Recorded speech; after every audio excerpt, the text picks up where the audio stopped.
The Walthers single-track railroad arched Pratt Truss bridge. These are cool. I think they look really cool.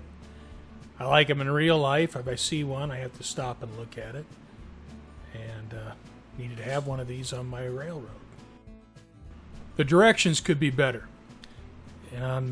There's a few points where if you're not really familiar with these bridges, you can get mixed up a little bit. And I'll try to point those things out as we go along.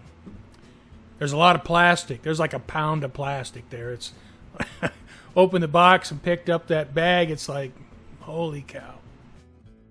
I've been building military models for the last 3 years.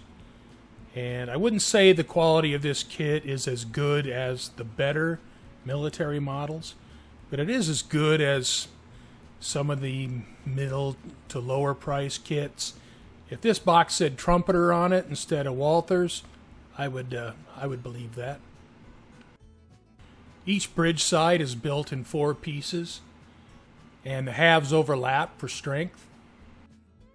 The inside and outside halves have a pin and a socket, so they can't be confused or mixed up. They go together one way. As you can see, I had to use a lot of clamps on the bridge sides. There's so much open area between the plastic that when I cut the pieces out of the sprues, there was some bowing and a little bit of warping. Once the side pieces are glued together, you can handle it without worrying about breaking it. It's pretty strong. Here's where I had my first bit of trouble with the instructions. If you look at the bridge halves on the right side, you see the top plates that glue across the bridge sections. Now the flanges on top of the vertical posts, to me it looks like they're pointing to the outside of the bridge. Well, they're not. They're supposed to go to the inside of the bridge. Initially I put the pieces on incorrectly. Luckily I was able to fix it. And here's how it's supposed to look. The plates at the top of the bridge should align with the vertical beams. Here's where I had a little more trouble. When attaching the bottom bridge cords, as Walthers calls them, I aligned the first plate that you see in the picture with the end of the bridge section.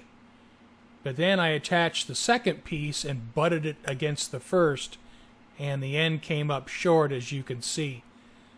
What I would recommend doing is set the end plates to the end of the bridge and leave a gap in the middle between the two pieces where they butt together. This misalignment isn't a big issue, but when you get to the end of the construction and you're putting the bottom X braces on the bridge, the pins are not going to line up to the holes in the plates. So I had to cut the pins off and glue the X braces on, because the pins wouldn't fit in the holes because of the misalignment. Here we have a view of the bridge sides with the top cord and the bottom cord in place.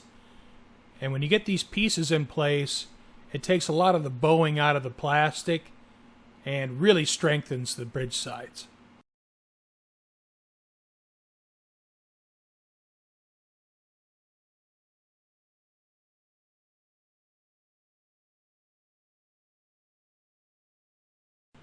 With the top cord and bottom cord glued in place, your bridge sides are just straight as an arrow.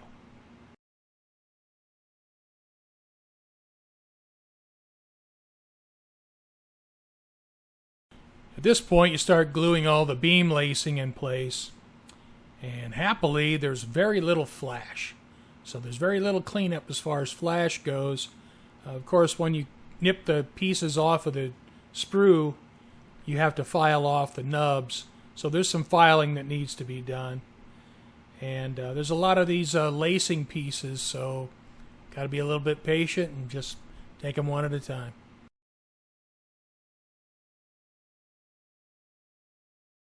With our side pieces finished, it's time to start building the deck. The 2 long beams that run the length of the bridge are built in 2 pieces each, and you stagger the gaps for strength. The deck has 6 floor beams and 2 end beams, and the webbing goes down in between the two long beams, and that really helps to strengthen and align the deck. At this point, I attach the bridge sides to the deck, and the pins in the floor beams and end beams fit perfectly into the side piece holes. In this image, you get a nice view of the webbing between the long deck beams. In this photo, I've inserted the top laterals, and I put them in place without glue initially, and the fit was absolutely perfect. And once I had them all in place, then I went ahead and glued them. Here I'm at the point I referred to earlier in the video when attaching the bottom cord. The pins on the X bracing don't line up with the holes in the plate, so I had to nip the pins off the X braces and just glue them in place.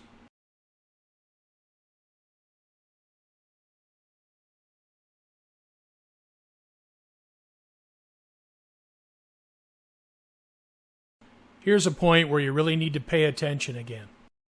There's a top and bottom to these upper X-brace struts, so be sure you have them positioned the right way, or else they're not going to fit into the grooves where they belong. You're going to need to do a lot of sanding on this kit. The seams and the parts all need to be sanded out, and I found that I start with a 180 grit sanding stick and then go to a 240 grit sanding stick. I end up with a pretty nice finish, but you do create a lot of plastic dust. Here we are at the end of the construction. The last step is to install the shoes. You get 4 different styles of shoes to choose from. I just chose the large ones because I thought they looked impressive. The bridge is built, so let's take a look at it. I know the lighting could have been a little bit better, but this bridge is long for my work area.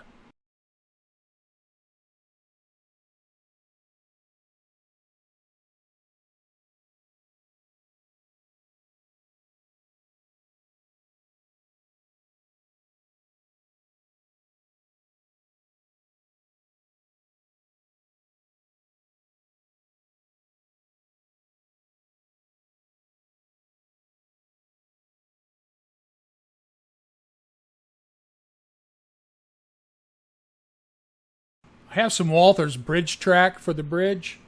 The section of bridge track is a single piece is too short, so 2 pieces will have to be cut and then spliced together. I'm not sure how tricky that'll be with 4 rails, but I guess I'll find out.